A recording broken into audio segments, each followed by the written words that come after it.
Call the meeting of the North Reading School Committee to order. This time, public input. Anybody seeking to speak to the board? Nope. Okay. Next, we have our student report. And tonight we have Josh and Torcio from the class of 2013. Josh? Dennis Ross was voted Athlete of the Week for this past week. He's a senior on the golf team. Golf team has a meet home. They're hosting Hamilton Wenham tomorrow. And on Wednesday, they will be away at Linfield. Cross country had a meet today. I believe it was home. Boys soccer is home tomorrow, hosting Triton at 3:45, and is away Thursday, at 3:45 at Manchester, Essex. Football won Friday against Amesbury. It was their first win versus Amesbury in 12 years. And they play again 11 a.m. against Austin Prep this Saturday. Let's see. People received their roles for the fall play this past weekend. Field hockey is 3:45 at Man Essex today. I don't know how that went, but wish them the best. Freshman student council, as well as class officers, were voted on today and Friday. And student representatives to school committee were voted on today as well. The welcome back dance is taking place on Friday. And teacher of the month voting is going to be done on Tuesday. And just another note, the welcome back dance is supposed to trying to transition from homecoming dance and what it means. And yeah, we're all working on that. And, I don't have a student work. I haven't had anything developed. Haven't they work yet? Wait a minute. 2 weeks into school, I know. All right, so what's this teacher of the month thing? Basically, we have people on student council organize voting, and the students vote for who they believe is the teacher of the month, and they get in the main entrance they have a big poster Oh, yeah. and comments on who they thought, and yeah. Great. They get their big picture, and they get a mug full of candy. So. That's good. Are the teachers campaigning for this, or do they just? Mr. Bernard's always campaigning. He says it's unfair because he can't get voted in because he's not a teacher. I'd vote for John. Oh, yeah. Vote for John. Any questions for Josh? Great. Well, thank you, Thanks Josh. for your report. Good luck tomorrow. Thank you. He's on the soccer team. Oh. Thanks, Josh.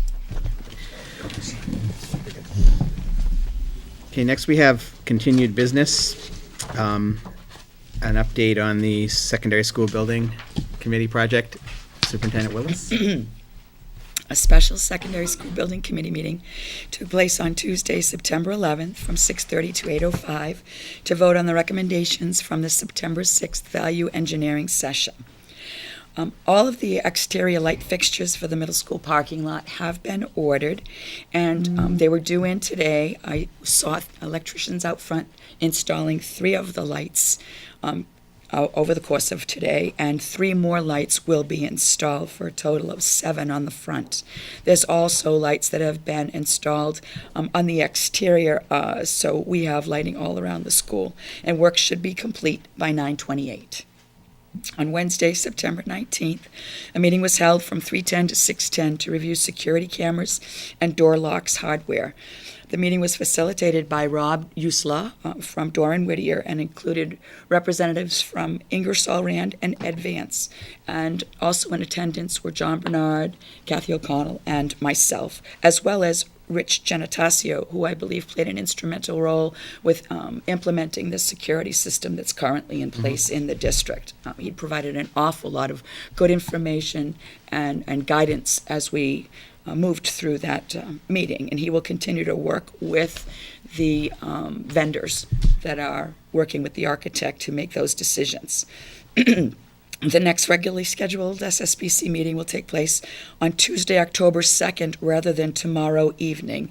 And that meeting will take place in the modular cafeteria at the high school beginning at 4:30 instead of 6:30 p.m.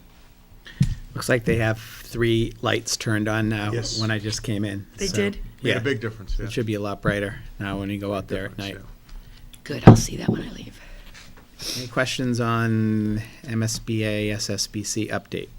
No. Okay. Next, quickly, Little School Retention Wall update. Want me to give that, or? Well, I know that on September 17th, you attended a meeting, actually it was a public hearing with the Board of Selectmen along with Wayne Hardacre. So I was hoping that you could give an update of that meeting, and then Mr. Nelson has some additional information to add. Yeah, the purpose of that meeting was the selectmen were reviewing the warrant that night, and they only had a few questions of me and Wayne.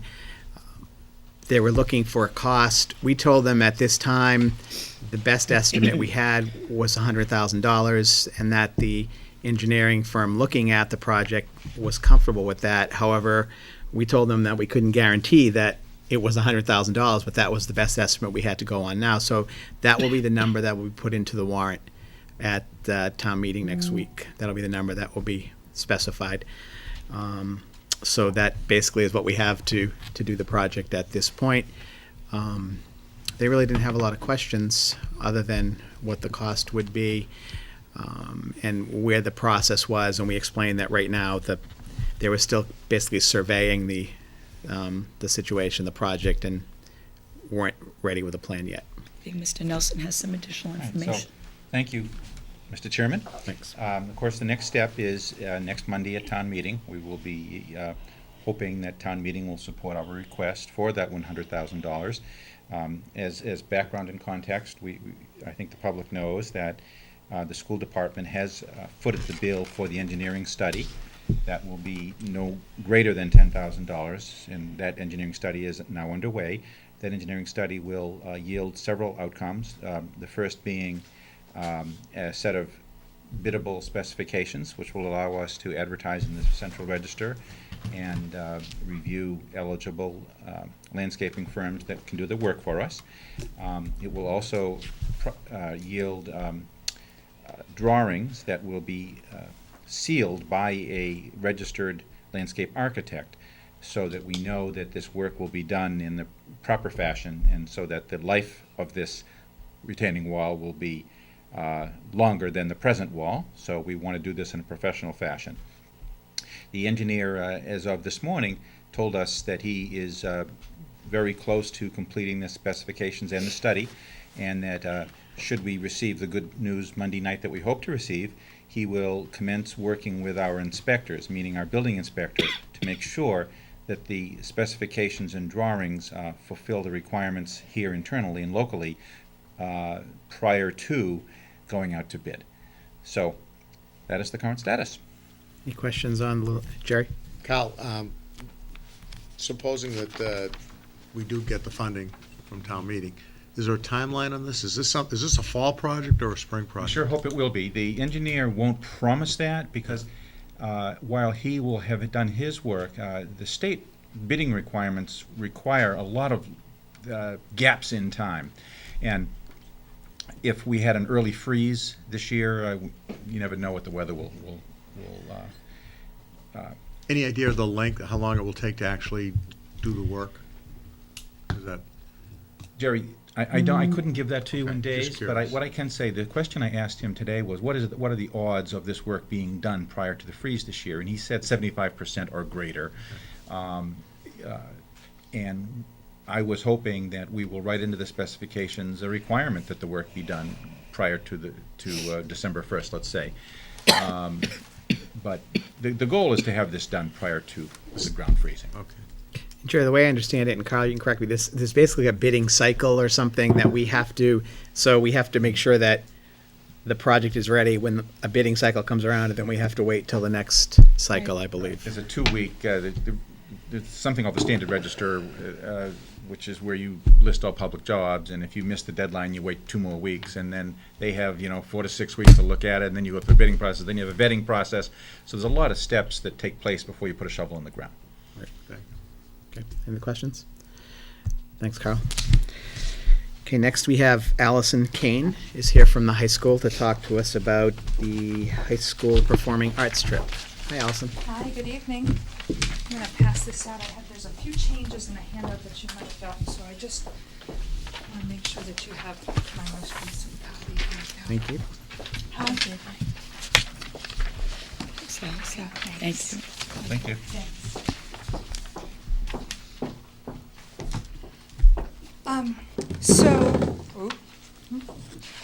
So each spring, the Performing Arts Department likes to try to take some sort of educational trip with our students at the high school. Every other year, we try to go to New York City to do some sort of class and tour and Broadway shows. So this year, we're looking at Saturday, April 27th and Sunday, April 28th. This is not during any school time. This is a weekend trip only, a one-night stay.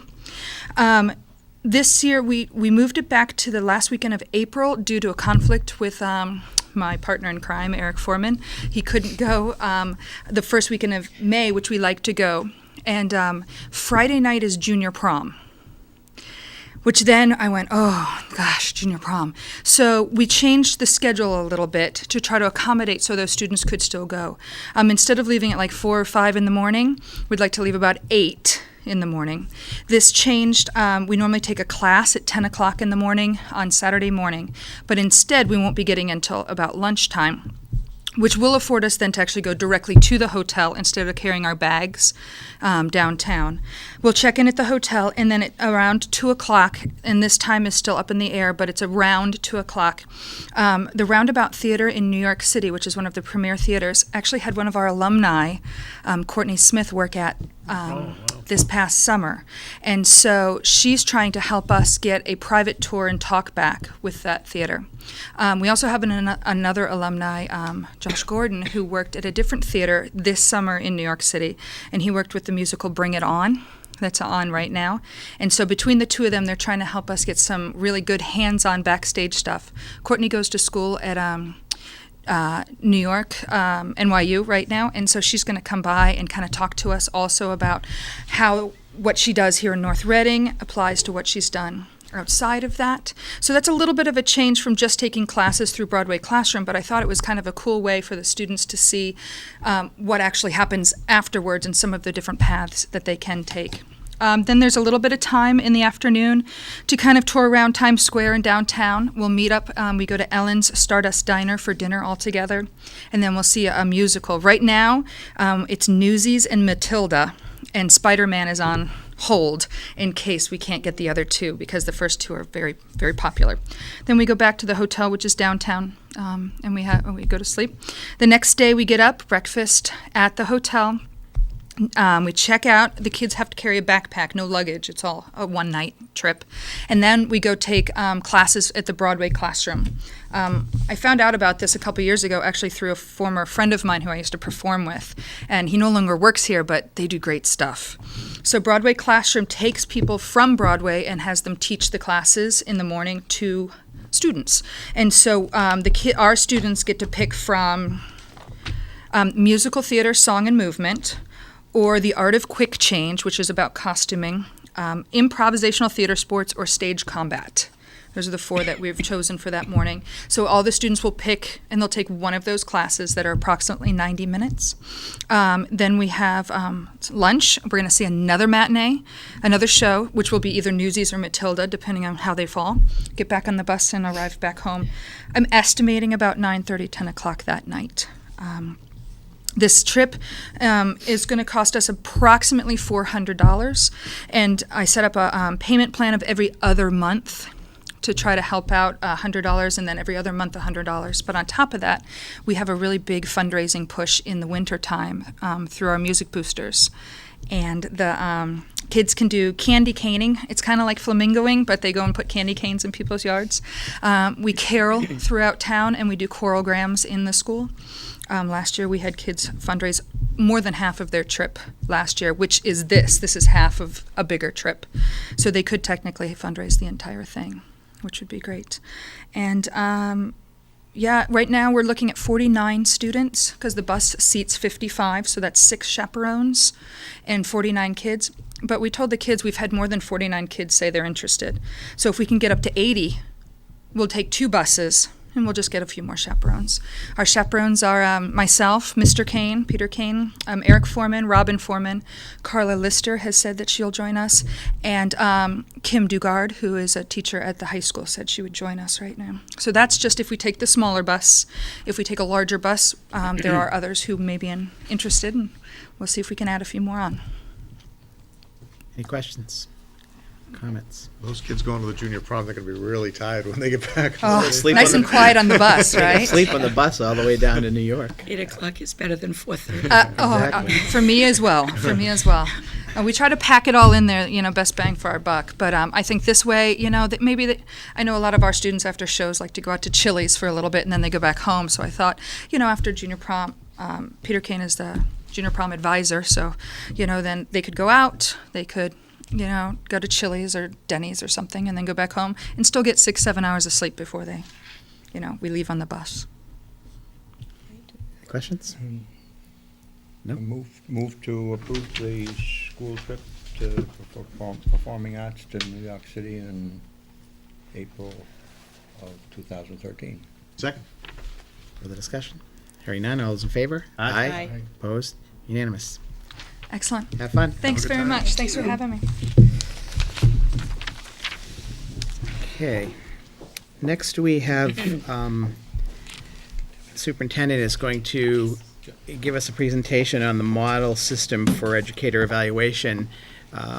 As part of the evaluation subcommittee, Mr. Bowers and I met last week with the superintendent regarding the new processes being put in place by the Department of Elementary and Secondary Education.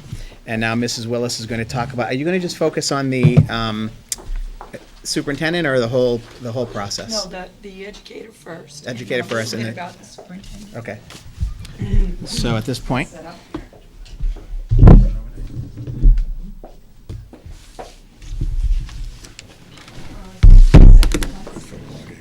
On the right.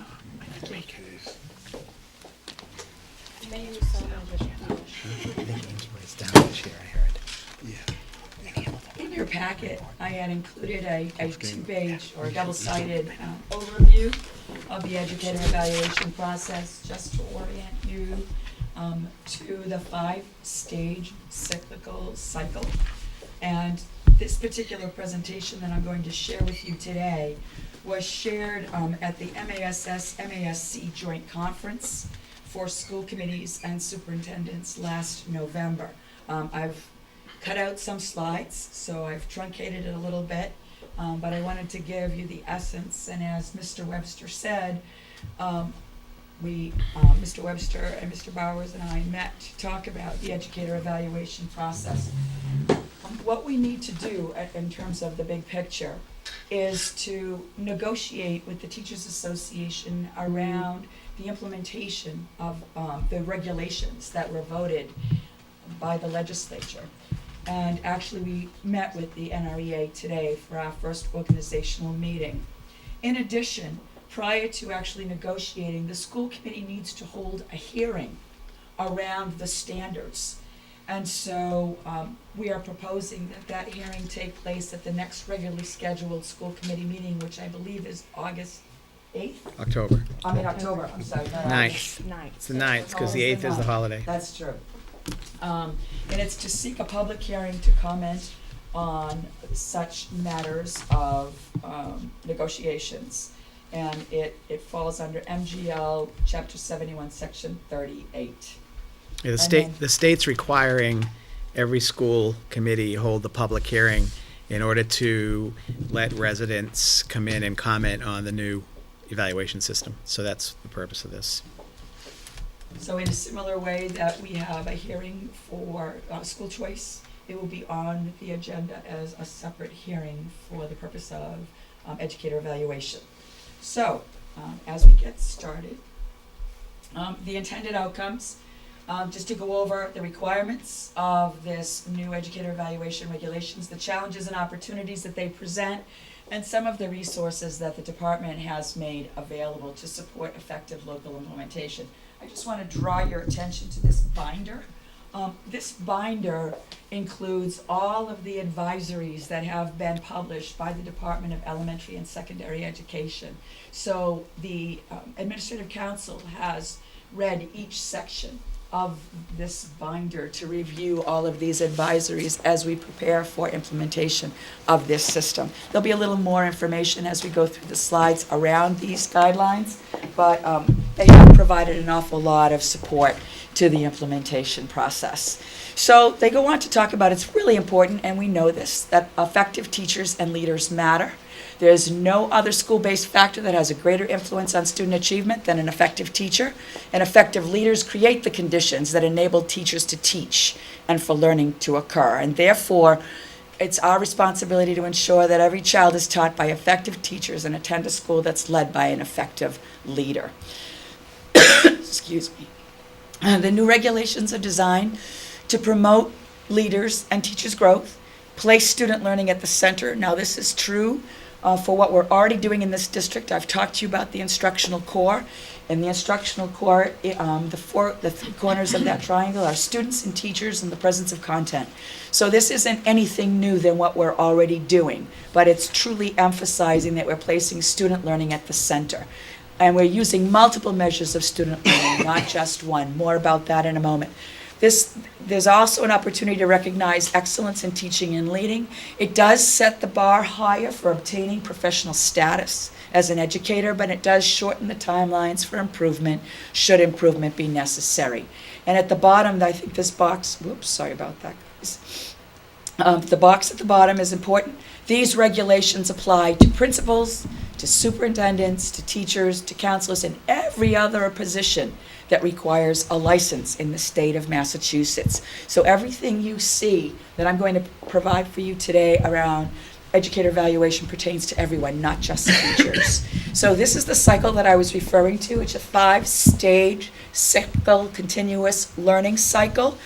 The first step in the cycle is analysis, goal setting, and plan development, where every educator proposes at least one professional practice goal and one student learning goal. Team goals must be considered. So grade level teachers can set a team goal, teams at the middle school can set a team goal, departments at the high school can set a team goal, and that's very much supported to improve student achievement.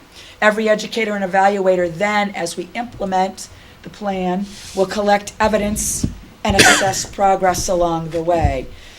Every educator will have a mid-cycle review. Every educator. That's different from what we currently do now. That's considered to be formative assessment. And then every educator earns one of 4 ratings of performance at the end of the cycle. And every educator will use a rubric and data about student learning to self-assess and then begin the process again. So when this process is fully implemented, and I believe this graphic was included in your packet, regulations require 2 separate ratings for each educator. The first is a summative rating, and there's 4 performance categories. They are exemplary, proficient, needs improvement, and unsatisfactory. The other rating is the rating of the educator on the impact on student learning. And the multiple measures that will be taken into consideration include the MCAS student growth percentile, also known as the SGP, the MEPA gain scores, that's the Massachusetts English Proficiency Assessment that's being replaced this year by another test called Access. You'll hear more about that at another time. And district-determined, district-wide measures. Once we have those 2 ratings, they then lead into the development of a plan. Now, if the educator earns exemplary or proficient, they'll either be placed on a 1-year self-directed growth plan or a 2-year self-directed growth plan. Teachers that are not professional status would be on the 1-year. Teachers with professional status could be on the 2-year. If an educator, and when I say teachers, I also mean administrators, it's not just teachers. If an educator earns a needs improvement summative rating, that educator needs to be on a directed growth plan. And the goals are set by the evaluator and the educator, whereas up here, the goals are set by the educator. If the educator is determined to have a summative rating of unsatisfactory, that educator is put on an improvement plan. The goals of the improvement plan for unsatisfactory are determined by the evaluator. And if you look down below, where this blue box is, districts are required to determine how to recognize and reward educators whose summative rating is exemplary and a rating of impact on student learning is high or moderate. That is to come. Again, the department wants us to recognize our educators that are high-performing educators. So again, now as we go through the rest of the slides, let's take a look at what constitutes a summative rating. There are 4 standards of practice with rubrics defining 4 levels of performance. There are 4 standards for principals and administrators. There are 4 standards for teachers. Those standards that have an asterisk require a proficient rating or above to achieve an overall summative rating of proficient or above. If you don't earn a proficient or above on these particular standards, you can't earn an overall rating of proficient or above. So the structure of the rubric reflects a continuum of professional practice. We have standards that are followed by indicators. Indicators include elements, and each element includes a descriptor that represents each of the 4 performance levels. So I know that sounds a little confusing, but I'll give you an example of that in a minute. So here we go with standards and indicators of effective teaching practice. These are the 4 standards that I showed you previously that fall underneath the teachers. Standard 1, Standard 2, Standard 3, Standard 4. The bold are called indicators. So under curriculum and planning, you have curriculum and planning indicator, assessment indicator, and analysis indicator. And underneath each indicator are elements. And these elements are further defined and described at each of the performance levels of exemplary, proficient, needs improvement, and unsatisfactory. So this is just a big picture. This is no longer a draft. They have finalized this particular overall schematic of standards and indicators of effective teaching practice. So for example, instructional leadership is that first standard underneath administrators and principals. The indicator that we're looking at would be evaluation. The element under evaluation would be supervision. And here's each of the 4 indicators with descriptors for that element that reflect or describe in more detail what an educator needs to look like in order to earn that particular performance category. And again, DESE is making it perfectly clear that they expect that most educators will be rated proficient. An exemplary rating is going to be reserved only for educators who model performance at the highest levels. I want to make a statement on that. I think that it's ludicrous for the state to tell us that we probably should rate everybody proficient. That's just my personal opinion. Here, here. Thank you. No problem. So now we have to talk about how do we gain what are the sources of evidence to inform this summative performance rating? So again, here's the rubrics. There are 4 standards. Underneath, we have these goals that have been set by educators. Every educator needs to set a goal that reflects their practice as well as how we're going to improve student learning. So some of the multiple sources of evidence include products of practice. These include unannounced observations that are required by statute. Announced observations are not. Most of the observations that we currently do in the district are announced, but under this agreement that we have with the teachers, we do perform unannounced observations as well. Under multiple measures of student learning will include classroom, school, district, and state measures when available and applicable. And then there's other evidence that will be collected. Starting in 2013-14, student and staff survey data will be required based on guidance that's provided to us in June of 2013 by the department. So all of those pieces of evidence fall into creating this summative performance rating of exemplary, proficient, needs improvement, and unsatisfactory. And in addition, in 2013-14, there's going to be another piece to this whole educator evaluation process. And that is that trends and patterns in at least 2 measures of student learning gains will be factored in. So it includes MCAS growth and MEPA gains where available. And the measures that we use locally must be comparable across schools, grades, and subject matter district-wide. That will lead into the creation of the rating of impact on student learning. And remember at the beginning I told you that impact would be either low, moderate, or high. When you take a look at the summative performance rating coupled with the rating of impact on student learning, it results in developing the type and duration of educator plan that I described to you. There were 4 types of those. And then for teachers and principals and administrators that fall into that exemplary category, the district needs to identify ways of recognizing and rewarding those educators.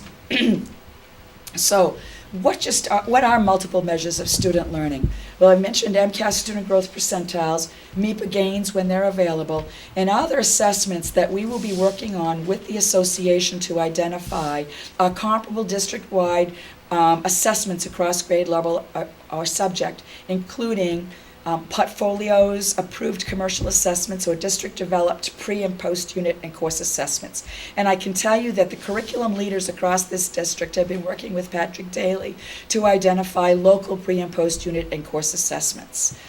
And I know that Patrick is also working with curriculum leaders, administrative leaders across the region to develop these pre- and post-unit and course assessments so that we're not reinventing the wheel. So there's true collaboration going not only between teachers within our school district, but between educators across the region. So that is a good thing. And then, the school-wide and teacher-developed assessments are what I was talking about, whether it's individual and or team. So prior to all this information, we know that there were 25 pioneer districts that worked with the Department of Ed that piloted this process, and this just lists who they were. There were 10 urban, 11 early adopters, including our neighbor of Reading, and then 4 early adopter collaboratives. The phased implementation dates or benchmarks that are left, RTT districts are implementing this educator evaluation process as we speak. By January of 2013, all districts that were not RTTT began collective bargaining. We're ahead of the curve. We started today. In May 2013, the department will issue direction on gathering student and staff feedback via surveys, and they will also report to the Board of Education on the feasibility of parent feedback. By August of 2013, all districts must submit plans for district-determined measures of student learning. And then by September of 2013, all districts need to implement the educator evaluation system. As I showed you, there were guides that have been published by the Department of Ed. There are guidelines for developing and using multiple measures. That was just published in August of 2012. They had thought to publish it in June, but they didn't meet that deadline. So we just got our hands on it prior to the opening of school, and we're scrutinizing that to make sure that we're following the path that we need to follow in order to identify the correct measures of local assessment. And then there are also guidelines for determining low, moderate, and high impact on student learning.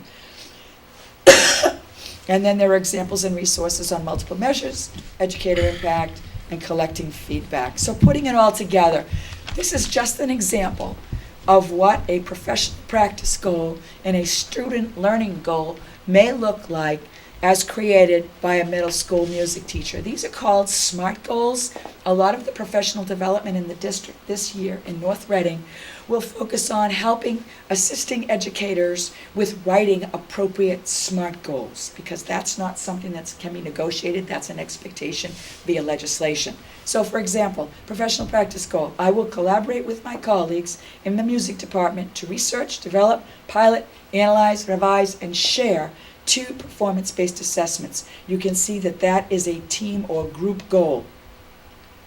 This is an example of a student learning goal. My students will be able to identify and apply music terms, symbols, and definitions in the curriculum guide for 6th, 7th, and 8th grade using a department-developed pre- and post-performance assessment 100% of my students will demonstrate progress, and 85% will demonstrate proficiency on the third quarter assessment. I will talk more about SMART goals, but they're very specific. And as we go through the professional development process, I'll actually bring in information for you that we share with our educators. This is more resources for how to find out more about the educator evaluation system. They do provide an awful lot of information for us to tap into, and we've been taking advantage of using the resources that are available to us. But I also printed out for you today, and both Mr. Bowers and Mr. Webster looked at this via, there's more that's coming now. Bob, I believe you have this. And I'm gonna go. This is some specific information around the model evaluation process for superintendents. We'll go into more detail about this at a future meeting, but I just wanted you to see the parallels between what I just showed you and some of the differences. And so you can see that on that first page, there's an annual 5-step cycle of continuous improvement. If you go to the second page, it talks about each of the cycles and what needs to happen regarding the superintendent's self-assessment, the analysis and goal setting and plan development. This needs to, during a public meeting, the school committee and the superintendent will review the proposed goals, key strategies, and benchmarks of progress. And then, in addition, the superintendent and the school committee will develop 2 to 4 district improvement goals with key strategies and benchmarks. I'm very pleased to say that the school committee is ahead of the curve on this, because your annual goal-setting process and the action plan that's attached to that goal-setting process already satisfies the district improvement goals. What we need to do is hone down and determine which of those you want to include in my specific evaluation that satisfies cycle step 2. And then in cycle step 3, I implement the plan, and in 4, there's a mid-cycle review, and that needs to take place at a public meeting. And I would have to report on the progress being made. And then step 5 is the end of cycle and summative evaluation report. It mirrors very closely what you already did for the last 2 years around my educator evaluation. And then again, it needs to be collated by the chair of the committee and shared at a public meeting. On the next page, it just talks about goals for student learning, professional practice, and district improvement. Rating the superintendent's performance against the standards. It's the same performance categories: exemplary, proficient, needs improvement, unsatisfactory. And then on the last page, it talks about rating the superintendent's impact on student learning. We will have a much more in-depth training, if you will, on the superintendent evaluation process. But today I just wanted to give you an overview, draw the parallels between the big picture that I shared with you today, and just show you where it deviates a little bit from the educator evaluation system. Comments, questions? Thanks, Kathy. I just want to make one thing clear. When I was criticizing the state, they're basically telling you not to rate anybody exemplary, which I just find to be just a ridiculous way of putting things. And in fact, when they list the 4 categories, they list proficient first, even though in the way I always thought exemplary would be first and proficient would be second. But it's just, that part of it didn't make sense to me. I think a lot of it is well-intentioned, but I didn't understand that part. Michael? Within the framework of the union's contract, we're going to be able to award teachers based on their performance or penalize them on their performance. The advisory from Department of Ed hasn't come out yet regarding the awards or the kinds of recognition that we want to provide. And it's going to take 2 years' worth of data to even get there, Michael, because we don't have the student performance data until 2013-14, and you need 2 years of data to come up with that impact on student learning. So right now, we're not negotiating that with the NREA. That will come down the road. But we need to be talking about what that looks like. And again, the department is saying that they're advising us that we need to do that, but there's nothing in the statute that says we have to do that. In terms of penalizing, the growth potential is embedded within the evaluation process. And when you receive the performance ratings of exemplary, proficient, needs improvement, or unsatisfactory. And then there's a whole series of steps that would need to be taken based on the negotiations that we do with the Teachers Association around the duration of a directed improvement plan. Right now in the statute, it talks about a minimum of 30 days, but no more than a year. And again, when it talked about accelerating the process if a teacher is not improving, that's embedded within the new educator evaluation system. But to add, if there were to be an award of, and if it was some sort of monetary award, my best guess is that would have to be negotiated and be part of the contract, and the teachers would have to negotiate that with us. I don't think we could just implement that because we have so that's a good question. I was thinking the same exact thing. I think that has to be part of the contract. It does, but we're not there yet. We don't even have an advisory on that. Any other questions or comments? Cliff? One of the things I'd like to point out is that we really don't have a choice in this. This is coming at us from on high. We must do it. Right. And we looked at what we currently do. We could modify what we currently do and explain to DESE that this is how we want to go about it. But by the time we get done fooling around with ours, it would look like theirs, so we might as well just adopt theirs. And so that's the direction that we're going, so. And one of the issues is if you don't adopt, if you decide to start from scratch and do your own, then you have to submit pretty lengthy questionnaires justifying why you're doing your own and get the state to approve why you do your own. So the best way is to take what they have and adapt as need be. Change certain sections if we need to, and there's a much better likelihood that whatever you're doing is going to be approved by the state. So I think that makes the most sense at this point.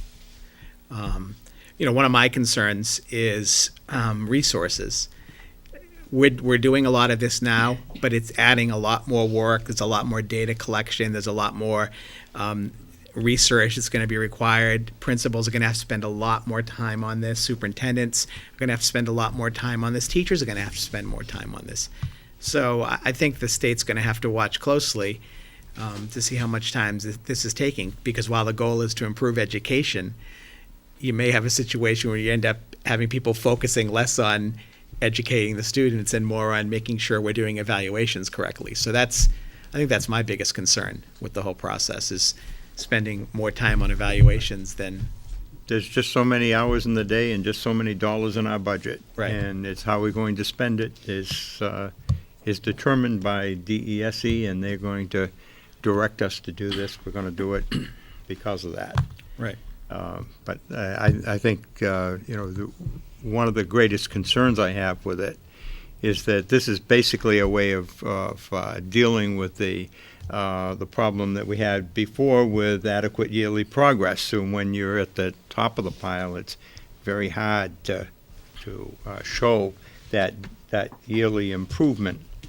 And we're going to run into that here big time. So, but it's like all other programs that come out in mass, and anything more than 100 pages in a thing like this is just more bureaucracy that we don't need.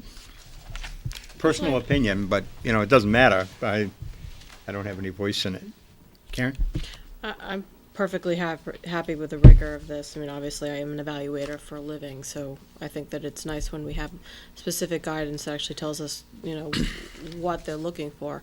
But I think more importantly, we have a good opportunity to align student performance and teacher performance and actually examine that. Even though we won't know that for several years, I think this is a very useful way of doing that.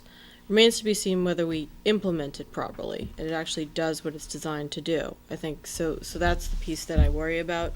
I'm not super worried about the burden piece. I'm actually more worried that Kathy's going to faint from not feeling well. Are you all right? Really? Okay, all right. But I am worried about the implications of having to reward teachers, and I'm glad we don't have to do that for a couple of years. But we will have to start thinking about it soon. Right. Well, I think the biggest issue, though, is, and hopefully this is done correctly, is what value is placed on each measurement of student achievement. how big a percentage do MCAS scores count? How big a percentage do these MEPA scores count?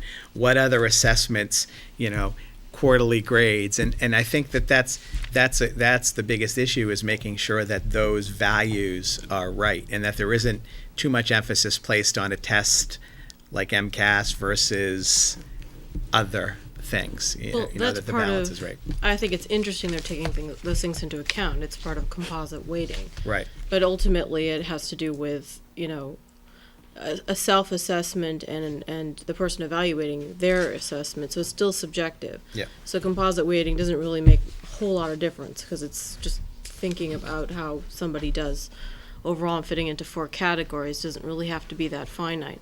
We'll find out whether or not this system actually works. To me, this is a huge experiment. It's a demonstration. And even though it's a requirement, they're going to learn a lot from it, and I think they're going to get a lot of backlash if it doesn't work. So let's hope for that. Well, the good news is that our association is, they're fully into the pool on it, along with us and with the administration, and we already started, as Kathy said, good discussions with them today, and set up a series of 4 meeting dates in which we hope to get the whole thing accomplished and then bring it before the school committee for approval. Yep. So, anything else? Okay, thanks, Kathy. Go back to my seat.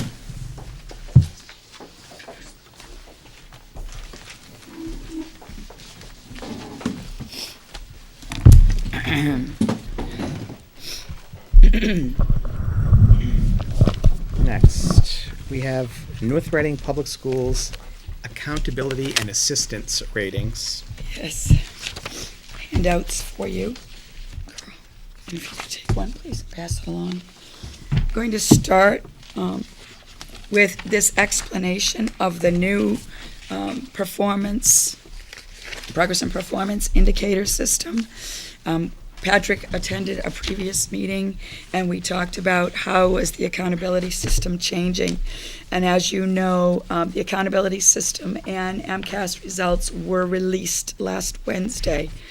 So I want to just walk you through the actual report and what the reports mean. So let's start with the colored inverted triangle. It starts by explaining the accountability and assistance levels. Patrick went over this with you. There are 5 accountability and assistant levels, and they are level 1, level 2, level 3, level 4, and level 5. Most school districts across the state will fall into level 1 and level 2.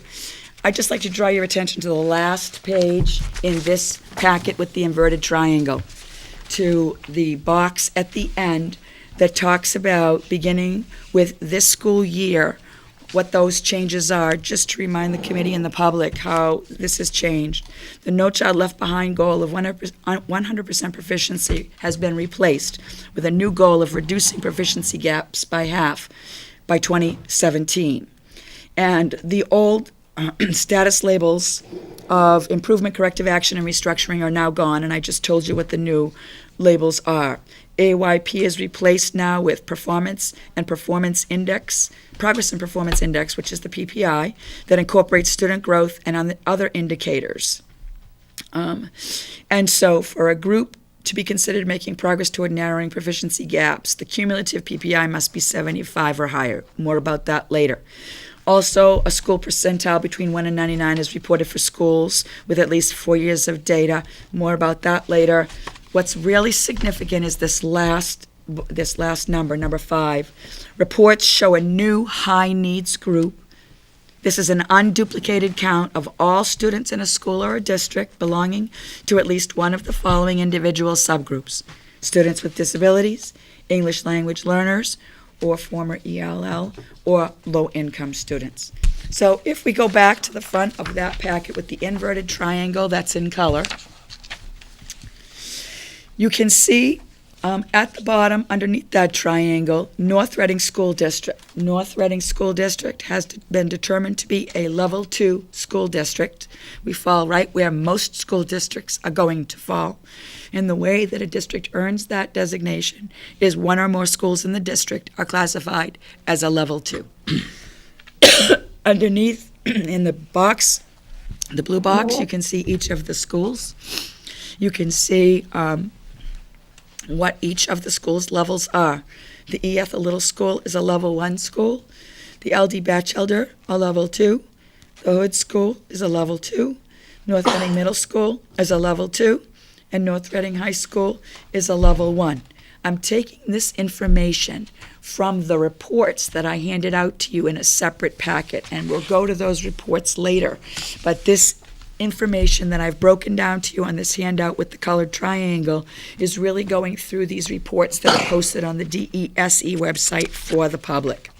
So, after you receive your designation, what happens? If you turn the page, the required actions for districts and schools classified into level 2 fall under 4 required actions. A school is classified if the school's aggregate or high needs cumulative PPIs are less than 75, or the MCAS participation rate for any group in the school is between 90 and 94.9. And then below, you can see that a level 2 district determination of need for special education technical assistance or intervention meets requirements at risk. So if you look at the North Reading report, which is the first report in the second packet that I gave you that's taken right from the DESE website, you'll see meets requirement at risk, MRAR. And that indicates that the district is considered to be making progress, but is at risk for not meeting the needs of students with disabilities. Kathy, if we went to the website, do they list all of the districts based on what level they're at? Like, did this just Yes. say level 1 districts, and will they all be underneath level 2? Yeah, well, that's not that neat. It's in It's not. alphabetical order. You'd look Okay. at the district in alphabetical order, and then the level would be next to it. Okay.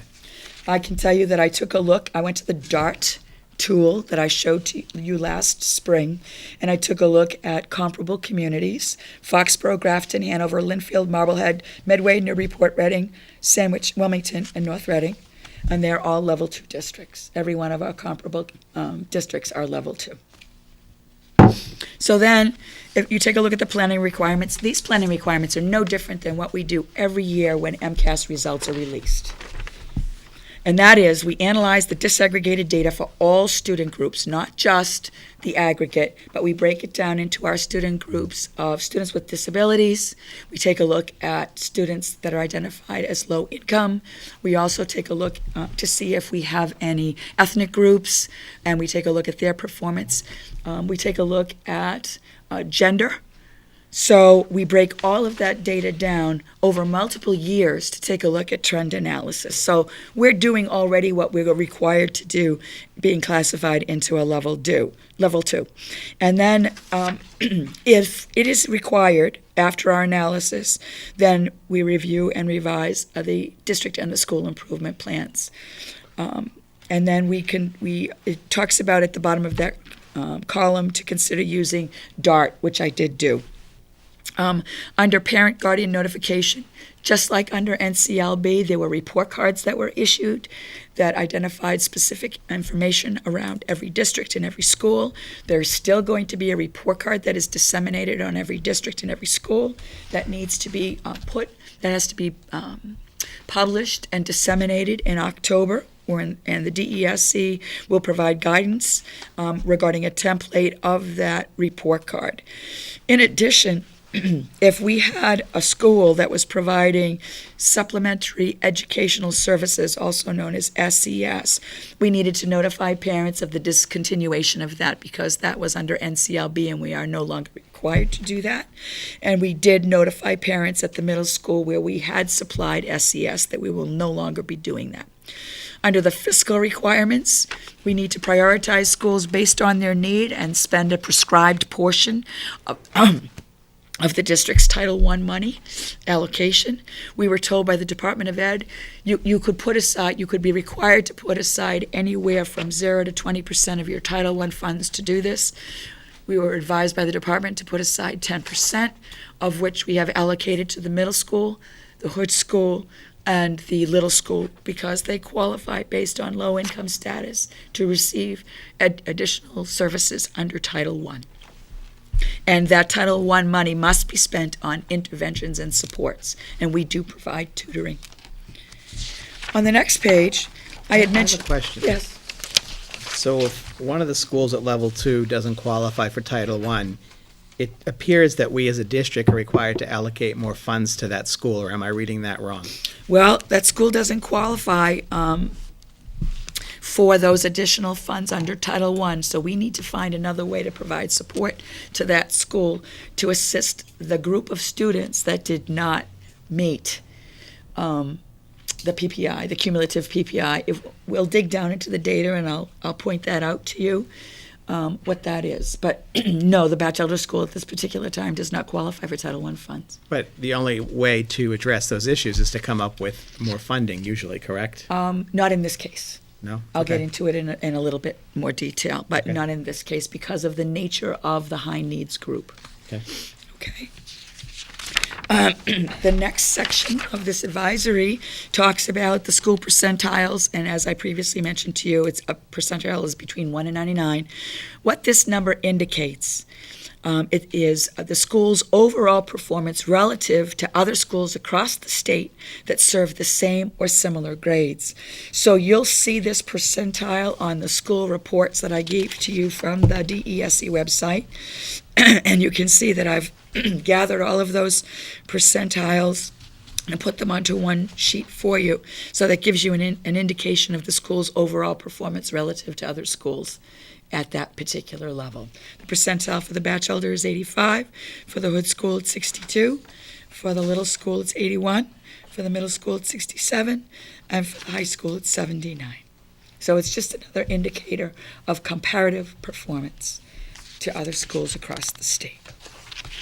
On the second to last page, here's a description of the annual and the cumulative PPI.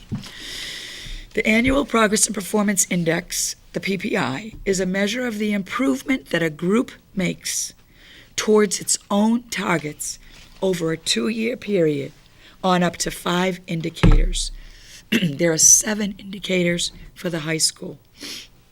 So the indicators include narrowing the proficiency gap, that's the CPI, in mathematics, English language arts, and science and technology engineering, as well as the student growth percentiles in English language arts and math. So you can see that those are the 5 indicators: CPI in math, ELA in science, and SGP and ELA in mathematics. 2 additional indicators at the high school include the annual dropout rate and the cohort graduation rate. Now, the cumulative progress and performance index combines information about narrowing those gaps and growth and graduation and dropout rates over 4 years into a single number between 0 and 100. And for a group to be considered to be making progress toward narrowing those proficiency gaps, its cumulative PPI must be 75 or higher. So what I provided for you is an example. If you take a look at that second packet that I gave to you, and on the top is the North Reading School District's Accountability Data Report. And so you can see in the middle box on that page, it talks about the district's progress toward narrowing proficiency gaps, which is the cumulative PPI. And then you have a rating for all students. You can see that it was 70, so the indication was it did not meet the target because it needed to be 75. For the high needs group, that includes students with disabilities and ELL students, we did not meet that target. That was 58. For low-income students, we did meet the target. There was a cumulative PPI of 84. For students with disabilities across the district, we did not meet the target. The cumulative PPI was 61. We have enough students that qualify for the subgroup, the ethnic subgroup of Asian, and you can see that the cumulative PPI is 99, so we did meet the target. And for students that fall into the category of white students, we have a PPI of 73, so we did not meet the target. So if you take a look at that, at the top of that last column where you did not meet or met target it says view detailed 2012 data. That's an active link to more descriptive data about why didn't we meet the PPI, the cumulative PPI, over the last 4 years. And when I boiled down some of that data for you on the handout that's in color is the example of the annual PPI for the North Reading Public Schools from 2009 to 2012, and to show you what that cumulative PPI is over the 4 years, following a formula that is weighted to arrive at those cumulative PPI categories that are in that cover sheet. So you can see what the PPIs were annually for all students, high need students, low income, students with disabilities, our Asian population, and white. That's just to give you an example of the level of data that's been provided for us that we need to do an in-depth analysis on to identify some next steps that we need to take in this district to narrow the proficiency gap. So, I know you're not ready to answer all these questions tonight, but I need someone to make me feel better about what I'm reading here. Because I read 4 of 6 groups didn't meet the target for improvement, and that to me seems like I should be concerned about that. Well, what this particular PPI system does is it's taking a look at subcategories that may not have risen to the level of the ability for the DESE to report on in the past. So now we're taking a look at smaller numbers in these categories to be able to identify how our students are performing. And yes, we need to do a greater level of analysis to find out how we're going to minimize that performance gap in those areas. It is concerning. We need to take a look at that. And to be honest, trying to understand this, I think I need to get a PhD. Maybe you can help after you get your PhD. I can help now. But it's just, did you? Jerry gets it. The description gave me almost a headache for, I don't understand a lot of what, I'm trying to understand it. I thought I was fairly intelligent until I walked in here I tonight. think when you look at the scores that were given to us in our original handout, you know, the grade scores, and et cetera, gives you a better idea of, you know, where we're at, but. The MCAS scores. What? Are you talking about the MCAS scores, Yes, the Jerry? MCAS scores Yes, I'm going to go to themselves, those in a yeah. moment. But there is a 31-page advisory on deciphering this new accountability system that is on the DESE website. Can we get a copy of that tonight, or? Yes, I'd be happy to summarize it for you. But it almost seems to me I'd like to read. like we're getting lower results as opposed to where we were on NCLB. That's what this appears to me. That's artificial. Some of it's artificial. We But- need to analyze it. But we were supposed to be getting up to, our goal with NCLB was by 2016 or 14, whatever the year was, everybody would be proficient in everything. I mean, that's basically what the goal was. That's correct. The new goal has set, the new goals under the state is saying by 2016 or 17, we need to get a certain percentage of our students to a certain level and That's not correct. 100%. That's correct. So it would almost seem to me like we should be showing better results because we're not being asked to reach as high a goal. You know, so I guess that's what's confusing me. Some of the, you didn't receive as much information on the student subgroups under the old system that you're receiving now, because fewer students qualify as a group to examine.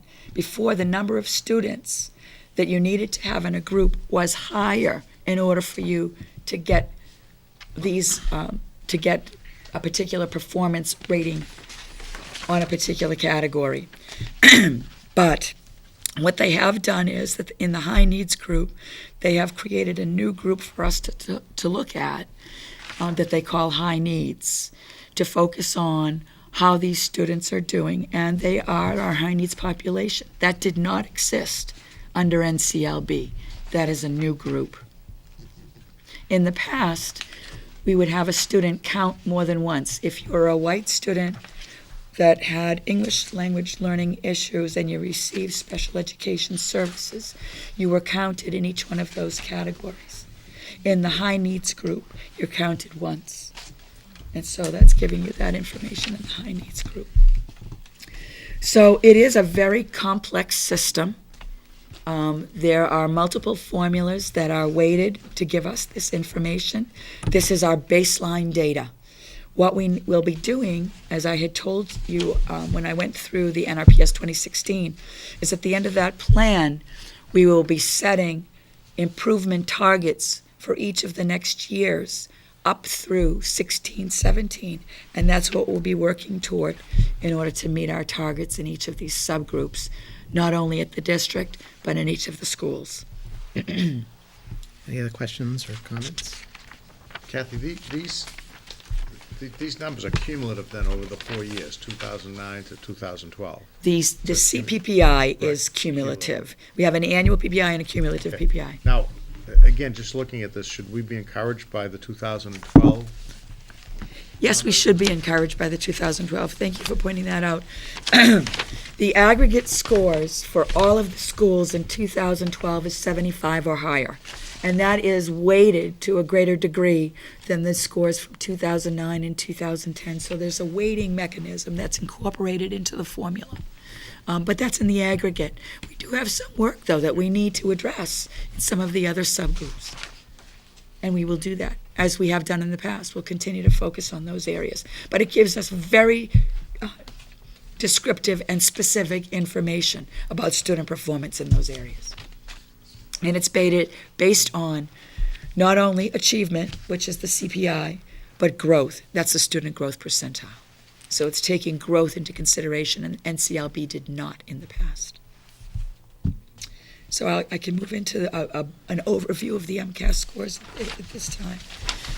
What I provided to you was the multiple year comparison that's provided on the DESE website for the district. I provided the district scores because, as you know, over the course of the next several weeks, educators in each of the schools will be digging down into this programmatic data and taking a look at trend analysis over multiple years to identify what are those standards in the curriculum frameworks where we continue to perform at high standards, and what are those standards where we need to focus our improvement efforts because we're now starting to see a pattern that's in need of improvement. And that is what we do when we analyze MCAS scores. Then we dig even deeper to take a look at those students and how who are performing very well and how can we sustain that high performance. And we take a look at students who are not performing very well and what kind of supports do we need to put into place, whether it's students on an IEP or receiving Title I services, so that they can improve over time. So if we take a look at the district scores, it starts with grade 10. I'm just going to, what we take a look at, what's important to the department is what's the percent of students that scored in proficient and advanced over time. That's what we're looking at. So if we take a look at grade 10 English Language Arts, we can see that 96% of students at the district level scored in proficient and advanced, as compared to 88% at the state. And that's very high performance. That we had 98%, so 96% score in proficient and advanced in 2011, and 89% score in 2009 and 2010. I just want to remind you what the district scores include, because the district scores at grade 10 look different from the school-based scores at grade 10. The district scores include the scores of students that are in outside placements. They include the scores of students that moved into the district after October 1st. They also include the scores of students that may have moved out after the ELA MCAS was given, but before the mathematics MCAS was given. School scores do not include those three sets of scores. They don't include anybody that's moved into the district after October 1st, anybody that's moved out after the MCAS has started, or any of our students that are currently in outside placements. So that's why you're going to see a discrepancy between school scores and district scores at both the middle school and the high school. So again, at the 10th grade, which is the goal, where our high stakes are, our students continue to perform at very high levels, with 43% of students scoring in advanced in ELA. In mathematics, again, consistently high performance. 88% of our students scored in proficient and advanced. It is down slightly from 2011, where we saw 92% of students score in proficient and advanced, both in 2011 and 2010. And on our high school biology, our students take the biology exam in grade 9, and that's allowable by DESE. Again, consistently high performance, 88% of our students scored in proficient and advanced, as compared to 86% in 2011. And I want to draw your attention to 42% of students scored in the advanced category in science, which is the highest percent in advanced over the last 4 years. It doesn't reflect the numbers we have here. It looks different. We have 40% in advanced and Science, 85 this year, 91 last year Oh, science. in science. in the science, you Yeah. have 40. 86, 41. Okay, well, these are two different reports taken off the DESE website. Unfortunately, they're not matching up, so I'm gonna go with the 42%. What the scores that I'm looking at are what DESE has published in the secure portal. These are the scores that were published on the website, so it's showing 86%, and I'm showing 88%. Yeah, we show 85% and 80 and 91 last year. We show 40 and 45, 40 advanced, 45 proficient this year. Last year, 40 advanced, Okay. 51 proficient. Okay, I'm gonna have to check out what happened there, because there is a discrepancy between what I'm looking at and what you're looking You at. said biology, is it the same thing as the science and tech engineering? Yes, but what may have happened, again, is that, I'm not quite sure why there's a discrepancy, because these are both DESE reports, and I don't know why they're showing different numbers on the two different reports. So I'll have to check that out with the Department of Ed. All right. For English Language Arts in grade 8, on the report that you have in front of you, it's showing that 93% of our 8th graders scored in proficient and advanced on the English Language Arts. That's up over 89% from the previous year. Those numbers are different And, again. Different We're showing 92 and 87, but Yeah. not, yeah. I have 92 and 87 on another report that I Yeah. have. That's the report we have. That's what we have. Okay. Well, it is mixed up, and I don't know why they've changed it, because Too many numbers they're playing with. I have, at the top of your reports, does it say last updated September 19th, 2012? Yeah. September 19th. And the scores that you gave us are the same scores as I got from the Globe. The ones that we have here are the same scores that were in the Globe. Okay. So I don't know. And what I have in front of me on what was different before was 92 and 87. Okay. So in the same general vicinity, I'm Right. not sure why they're not agreeing. So, and we take a look at mathematics. You have 63% Yep. in proficient and advanced, Mhm. up over 59. 59. 59. Okay, very good. So, again, we have a consistent increase of percent in proficient and advanced over the last 3 years. And we've had a consistent decrease of the percent in warning over the last 3 years in that particular category as well. In technology engineering, I have on my report 54%. Yep. Scored in proficient and advanced in grade 8, as opposed to 51% in 2011. We have 5% scoring in advanced. And this is, if you can look over the last 3 years of 2010, 11, and 12, we've had a consistent percent increase in proficient and advanced over the last 3 years, and that's by 5 points. So we've gone from 49 to 54. Is that correlating with what you have in front of you? Okay. And just want, those science numbers look really low for advanced for our district. It's statewide. The numbers are that low. Yeah, they are pretty. Yes, that comparatively Yeah, statewide. it's pretty low. It's 43% in 8th grade scoring in proficient and advanced Right. statewide. Right. So, But that, again, the state is showing growth over time as well. Right. This is one area where we've shown some pretty consistent growth. And as far as English language arts in seventh grade is concerned, we have relatively similar performance. We have 87% of our students scoring at proficient and advanced. For the first time in the last 4 years, we've had no students in the warning category. That's pretty significant improvement. We've had the similar percent of students scoring in advanced over the last 3 years. And overall, we've seen an increase of 4 points in proficient and advanced over the 4 years. And again, consistently high performance of these students in the seventh grade in ELA. When we take a look at seventh grade mathematics, we have 66% of our students scoring in proficient or advanced, as compared to 51% at the state. And again, I bring your attention to the percent of students in the advanced category. We have 28% of our students in grade 7 scoring in advanced. And that's an increase of 8 points over the last 4 years. And overall, we've had an increase of 5 points in proficient and advanced over the last 4 years. And conversely, we've had the lowest percent of students in the warning category in the last 4 years, representing 4%. So our ALA scores are consistently increasing, getting better. I'm sorry, that was mathematics in seventh grade.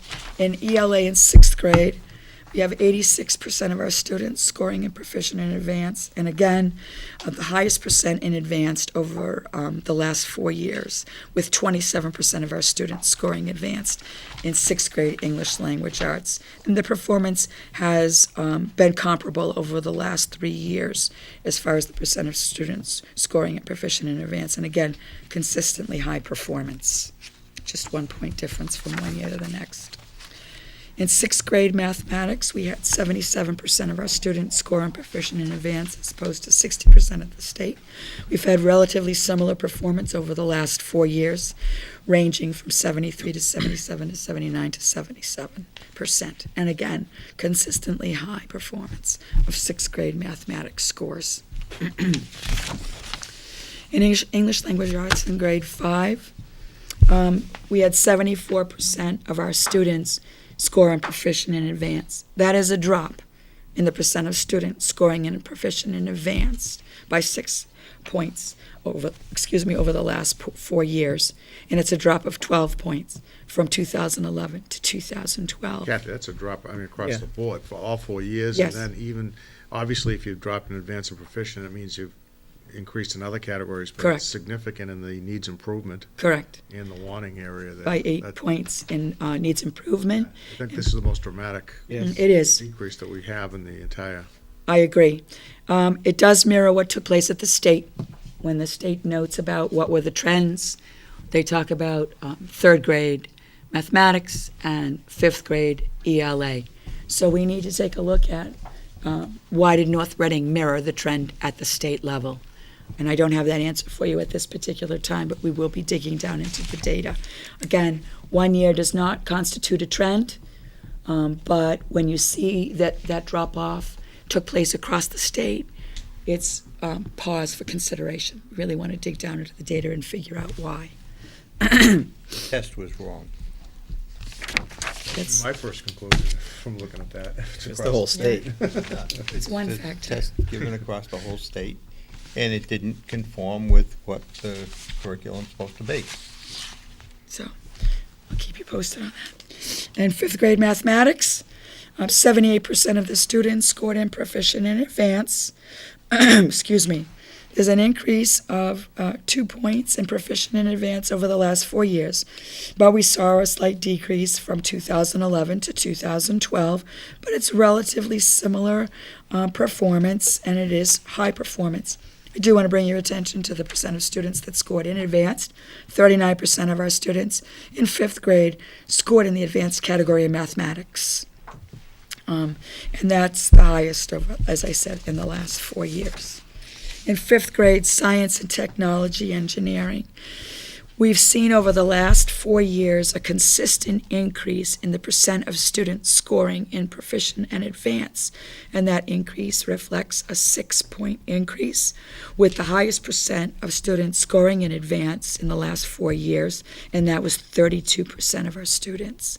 So again, high performance, and this is the kind of performance that we like to see over time. It's incremental, it's consistent, and it shows consistent improvement in all categories of performance. In 4th grade English Language Arts, 68% of our students scored in the proficient and advanced. In 2012, that's a 9% increase over last year. Last year in 4th grade English Language Arts, we saw a drop similar to the drop that we saw in 5th grade this year. That was last year's 4th grade. So, it's something that we need to take a look at. You're not supposed to equate tests of each of the cohort groups because they're not statistically linked, but you can't help but take a look at a group's performance from one year to the next. So we can see that there was a drop-off last year in 2011 in grade 4. We've seen a similar drop-off of that cohort in grade 5. So it bears deeper analysis. I just want to point that out to you. So again, I'm glad to see that the 4th grade English Language Arts rebounded this year. Over the past 4 years, we've seen a slight decline, but we've had the highest percent of students score in advanced in the last 4 years in 2012, with 16% of our students scoring advanced. 4th grade mathematics, there's been similar performance over the last 4 years, with 65% of our students scoring in proficient and advanced. We saw a slight increase, though, in the percent of students scoring in warning, and a slight decrease of the percent of students scoring in advanced, with an increase of those students scoring in proficient. So again, we'll take a look at 4th grade mathematics and see what's going on as far as the shift in the performance categories to bring greater clarity around student performance in that area. And if we take a look at grade 3, the last grade tested by MCAS, you can see that 79% of our students scored in proficient and advanced. They consistently perform at a high level in grade 3. Again, with a slight increase in the percentage of students scoring in the warning category, but a pretty significant increase of 10 points in the advanced category from 2011 to 2012. And in mathematics, grade 3, 80% of our students scored in proficient and advanced. There's been a slight decline from 2011 to 2012. This mirrors the performance that was indicated at the state level.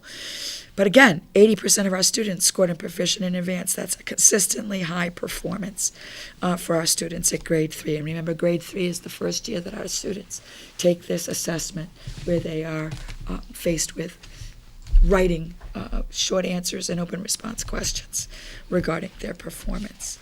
So that is a snapshot of student performance across the district in the performance categories for English Language Arts, Mathematics, and Science and Technology Engineering. As I said, Patrick will join us at a future school committee meeting to really provide some deeper level of analysis around our curricular performance, examining the standards that are related to the curriculum frameworks, as well as student performance that's related to our student subgroups.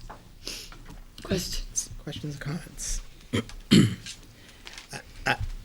ahead, There's Cliff. such a difference here between the actual performance and what we get in this accountability data report. There's a conflict.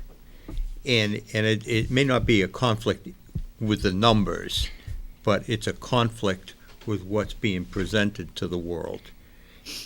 We look like we're doing terrible when we look at the accountability. When we look at the results of the test scores, everything's really good. There's something wrong with the system that projects that way. There's something seriously wrong with it.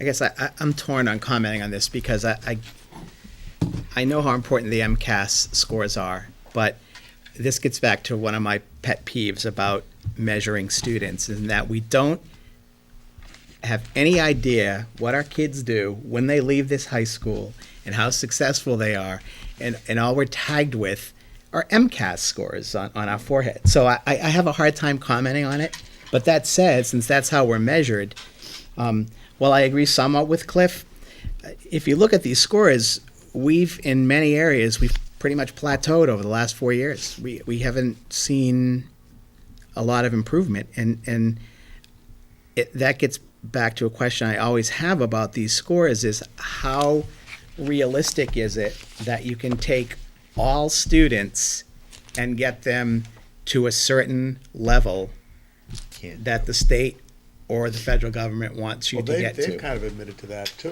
haven't they? Right, I mean, well, they we still- basically said right. now we're gonna move towards improving our proficiency as But there's opposed to still a getting level, to 100%. right? But there's still a level that they want you to get everybody to at some point. Yeah. Correct. That's correct. What they want to do is close the proficiency gap. So we're taking a look at where are we now and where do we want to be by 2017, and how are we going to shorten that gap between student performance now and 2017. So it becomes a question of, do we measure ourselves against ourselves, or do we measure ourselves against other districts as to how we're doing at this point in time? Well, I think In other first you words, have to measure against yourself. to But see then how I think, we're right, but I think you improving. do have to look at other districts. And, one of my, That's what I need to see, is how we measure up against other districts and the state. one of my as far as- concerns is that this state and this country puts so many of its resources into urban school districts, and that they leave us out hanging at the end of the rope. And we don't get grants. Everything we do has to come from basically Chapter 70 and taxpayers in North Reading, or taxpayers in It's all Andover, taxpayers. or taxpayer or real estate It's all- tax. yeah. About real estate, I'm saying. Yeah. And I think that's where you start to see, if you look at most suburban districts, you pretty much see, especially when you started off at a high level, as we did, you see a plateau at some point. We have a school that doesn't qualify for Chapter 1, Title I funds, but yet that's a level 2 school, and we have to do something to bring that school up. Now, maybe it's not funds, maybe it's something else we can do. But I think you can go back to Kathy's presentation on educator evaluation. That's geared mainly at districts that are doing poorly educating their students. Not at our district, not at Linfield, not at Andover, yet the whole state has to implement it because you got districts that are severely underperforming. At least that's my take on it. And it frustrates me to no end. And, we kind of spin your wheels because the system's not going to change, I guess. But anyway, so much for my rant. Are we gonna see data then that compares us to other districts or the comparable districts Find it and all on boston.com. state? Yeah. They have No. it all. Do you want us to present on that when we come back in October? I'd be interested in seeing something like Surrounding that, districts, or that I had Other listed comparable to you, districts the that you the talked dark about. districts. Yeah. So you want to see how they performed by grade level? The Yeah, I mean, district? that's what we used to look at. And- Okay. And I know, when we first started with the MCAS, we were off the charts. And I remember Dr. Troughton saying, well, don't get too excited about it. Right. Because it's gonna level off and, it's not gonna, you don't wanna put all your eggs in one basket, so. But I would like to see how we measure up against the districts we usually compare ourselves to. The dark districts. So the Globe ranked, the Globe takes the total percentage of proficient and advanced, and they rank it against every other district in the state. So for us, for North Reading, 6 of our area rankings, whether it's 3rd grade English, 4th grade math, whatever, 6 were down more than 3%. 7 were up more than 3%, and 4 basically didn't change. So it's a You're mixed right. bag, but we're pretty much You're right. plateaued. Yeah. And, hopefully with the new evaluation system and getting more data and looking, why have we plateaued? Hopefully we figure out how to get above you know, certain levels. But I think Cliff is right. When you read this report, it's like, well, look at North Reading. They're not meeting the target in almost every category. We're terrible. It makes it We're look only like 70%. right. It makes it look like the district is just not performing well, and that's just not And yet we're a level True. 2 where most school districts are falling. right. You know, I prefer to take a more subjective magazine like Boston Magazine that looks at 220 schools and ranks a bunch of different categories and says we're the 35th best high school, you know, in the area surrounding 495. Don't forget, we're not measuring just our high school with this stuff. Right, no, I know, but I have a really simplified question, and it could be out of ignorance, but do we actually get the tests back, or do we just get test results in the district? It's a good question, Michael. When MCAS first started in 1998, all of the questions used to be released, and so we could do a real in-depth analysis of, it was called test item analysis on our student scores as compared to the question. Well, now, it started, I think, about 4 years ago. DESC will only release half of the questions that are on the test because they want to reuse some of the questions, and they equate questions from one test in one given year to a test in another given year. So we can't do the same level of analysis of the standards as we used to do. No, but we get an understanding of what kind, how they're asking these questions. Oh, we how do we absolutely, present that? we have all the test questions since 1998 released. To the teachers They're online. online, That's correct. to everyone. To everyone on the Department of Ed's website. Okay. We can access them. And the teachers use them regularly. And what about the parents?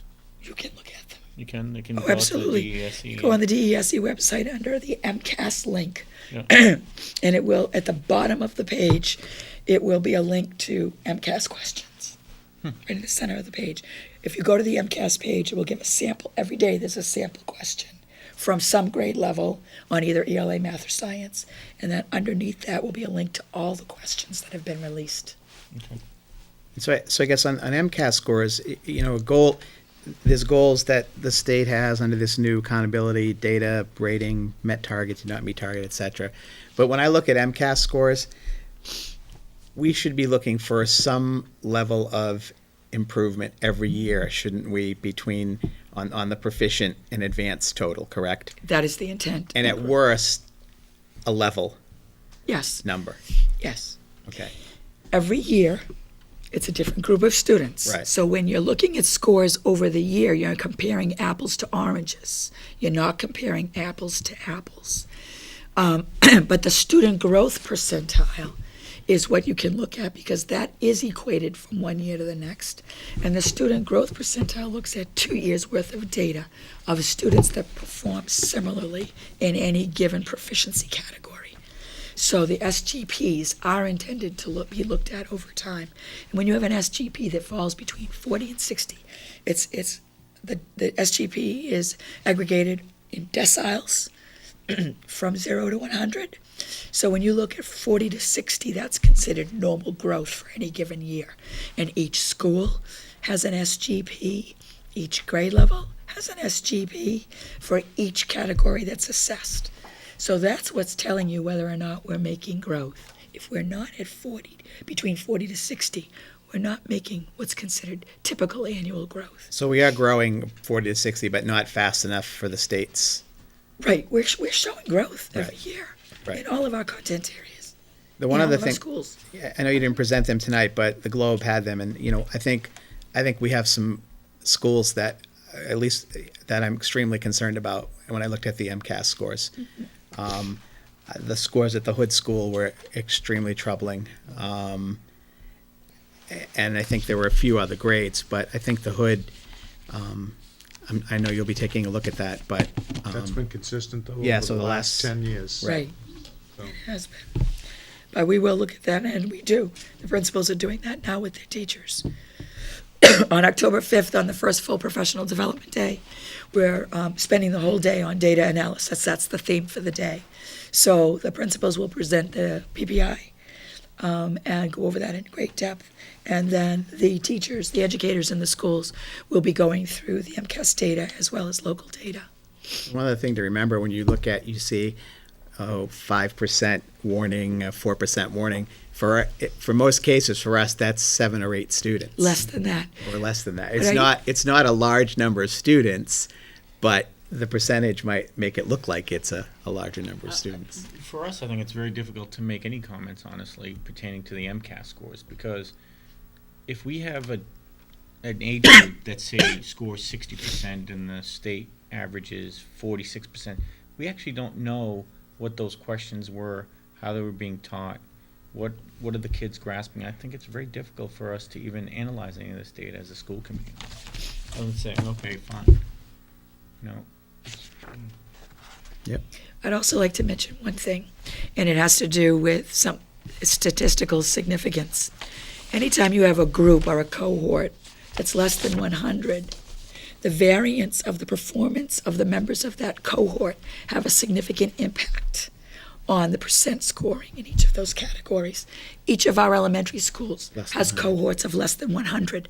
So depending upon the profile of the students at that grade level, and there are many different ways that you can look at that profile, you will see a significant variation in scores from one year to the next. They're less than 100 at all of our schools. Now, middle school and high school is different, and we definitely have cohorts that have enough students in them in order for us to be making determinations around curriculum, programs, processes, and individual student performance. But at each of the elementary schools, when you see a difference That's a good point. at a grade level, when you compare Hood to Little to Batch, and it's less than 100 students, Yeah, 'cause the variance one is student's huge. accounting for more than 1% Right. of the Exactly. variation. Yeah. Exactly. And I could dig down into that data with you. I mean, that was my job in another school district, to show you how that variance has an impact on the overall scores. So I have one last question. So 4 of our target groups, 4 of our student groups did not meet their target. Yes. If we don't meet the target next year, but we're still level 2, Yes.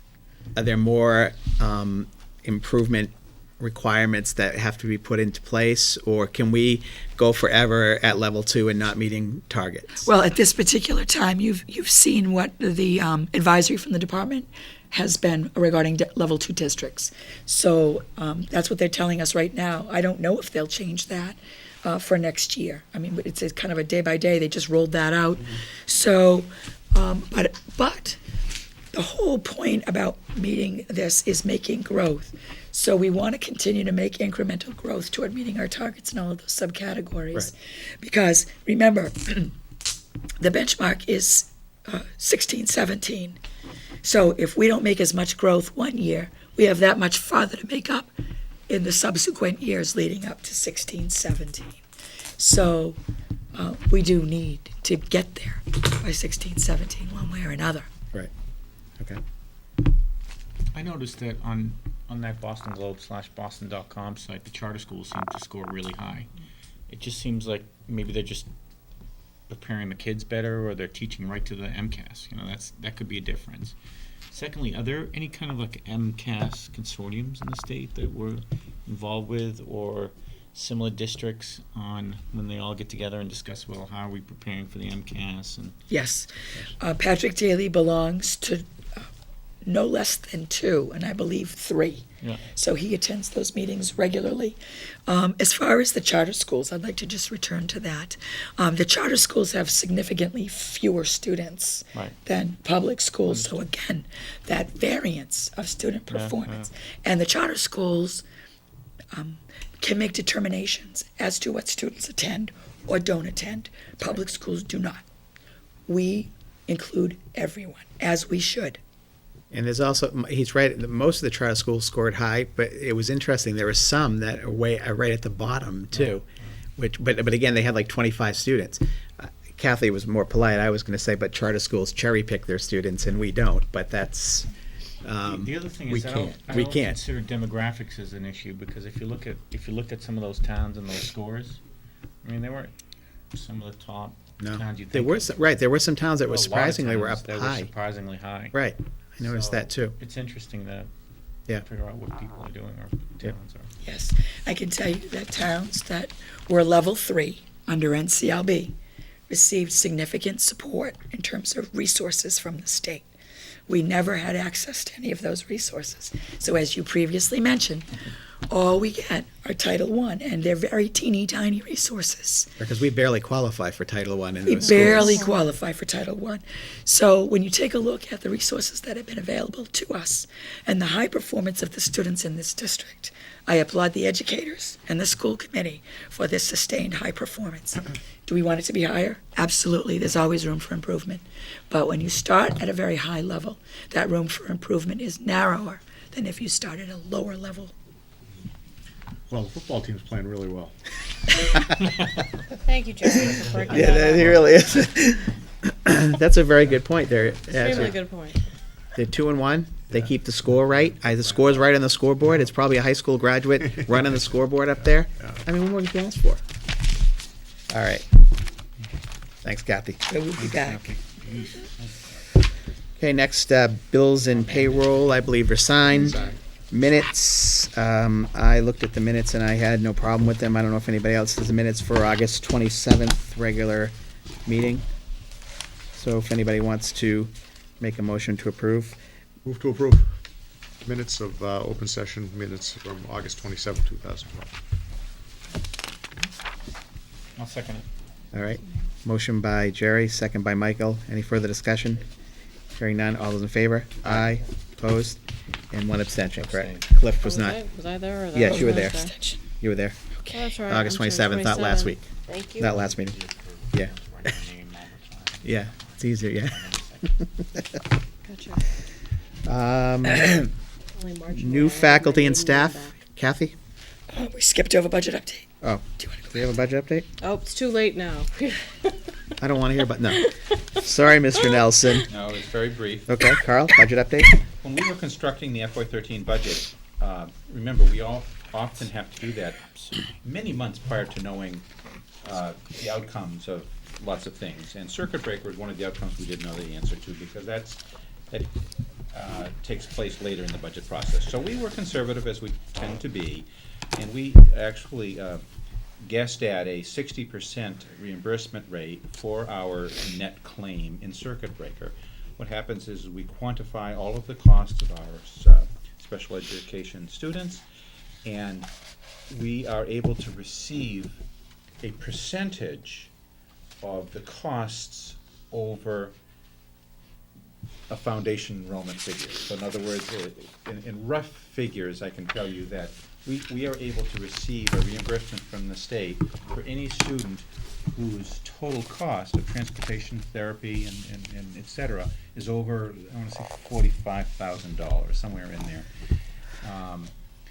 And we assumed we were gonna get 60% of that figure. Turns out we were gonna get, we now know, it was announced last week, we're gonna get 70% of that Nice. figure.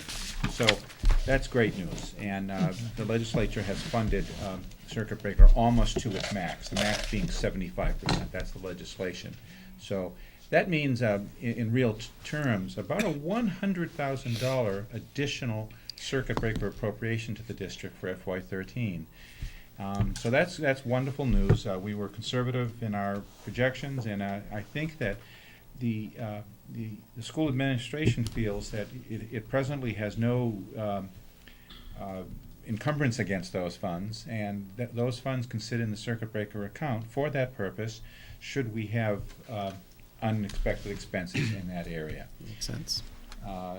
Maybe we'll be fortunate and be able to carry it over to next year. We'll see. We probably should say anything to the selectmen then. Right. Do we ever? It's on TV now. No, but Camera. Yeah. As an ancillary comment to that, both Kathy and I have been working closely with PPS in recent days and weeks to identify how special education costs are going, and we are starting to realize some expenses beyond what they had budgeted. We're fortunate in that some other advanced planning that we implemented last spring in terms of some prepayment of special education tuitions will allow us to absorb those costs. So there's a lot of planning that's going into place that is assisting us greatly. The costs right now of the additional special ed costs over budget are in excess of $75,000, but we're still able to absorb those costs because of the prepayments that we made with excess funds from FY12. So we continue to have a conservative spending philosophy, which is allowing us to move forward without calamity. So I believe that was the purpose of this agenda item. Any questions? Correct. It's good news. Great. Great. Okay, next, new faculty and staff. Excuse me, in your packet, you can see an overview. The last time I gave you this staffing report, there had been some TBDs. All of those TBDs have been filled in now. So what you see in front of you constitutes all the names of the new faculty and staff that have been hired for the 2012-13 school year. Just wanted to share that with you. We're fully staffed. Thank you. Questions?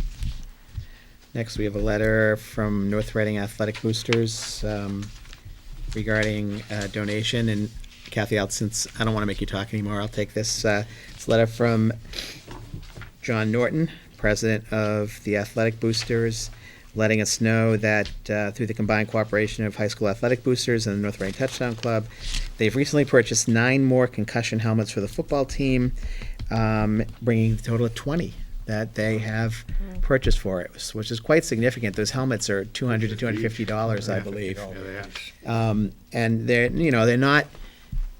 not concussion prevention helmets, but it takes a lot bigger whack to get a concussion, and you can also more custom fit the helmets to the players because of the air. It's an air system where they pump air into them. So, Very nice. I move to gratefully accept the gift of the concussion helmets. Second. motion by Mr. Bowers, second by Ms. Arquetti. Any further discussion? Hearing none, all those in favor? Aye. Opposed? Unanimous. Thank you. Yes, thank you very much. Thank you very, very much. Yep. And finally, we have a letter from the New England Association of Schools and Colleges. This is regarding our 2014 evaluation, correct? They will be visiting the high school to, our NEASC accreditation is up at that time, and they will be visiting a high school, hopefully to re-accredit us. At that time, will our new school be open? No, it won't. September 2014, No, it right? won't be. Right, but it will be substantially completed. So when they come, I'm assuming they will visit the new school to see The hard hats, the hard hats, right? yes. Okay. Yes. Okay, And the faculty and administration have already started working. right. They'll On be a self-study? concussion-proof. Yes, And concussion-proof helmets. You included 4 additional early release days Right. for the purpose of this self-study in the calendar this school year. So the work will begin. Okay. Any questions? Future business? Subcommittee reports, Mel. Oh, subcommittee reports, sorry. Subcommittee updates. I reported on our evaluation subcommittee, which was basically Kathy's presentation night is what we discussed at our last meeting. Anything else? We're meeting tomorrow, the athletics subcommittee. Athletics meeting tomorrow. We met last week, Policy, policy subcommittee, and we set up an agenda and okay. some of our goals. Going over okay, great. Anything else? Okay. Administrative report? None. Nothing? Correspondence?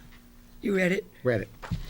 Future business, our next meeting is October 1st before town meeting, correct? Correct. And it will be at the high school in the library. Do we At need- 6:30. 6:30, right? We don't need an hour, right? So 6:30 in the No, library. but there and then- will be a potential agenda item following tomorrow's athletic subcommittee meeting. So it won't be just going over the warrant. There will Okay. be an agenda item. Okay, And, it, okay. And then the next meeting after that is October 9th. yes, that will be the hearing on the educator All evaluation right, we'll have the system. hearing on the educator, public hearing on the educator evaluation system in addition to our regular agenda. That's correct. Okay, at this time, I'll accept a motion. We need to enter into an executive session for the purpose of discussing legal litigation and to return Bargaining. Only for the purpose of adjournment? for purpose of adjournment, yes. Second. No. Who made the oh, primary? who made- I thought- Jerry I'll make the motion to move into executive session for the purpose of litigation. and collective bargaining, yes. And to reconvene in open session only for the purpose of adjournment. Second. Call the roll. Mr. Venezia. Aye. Mr. Bowers. Aye. Mr. Kashakji. Aye. Mrs. Eric Heddy. Aye. Chair votes aye. Thanks.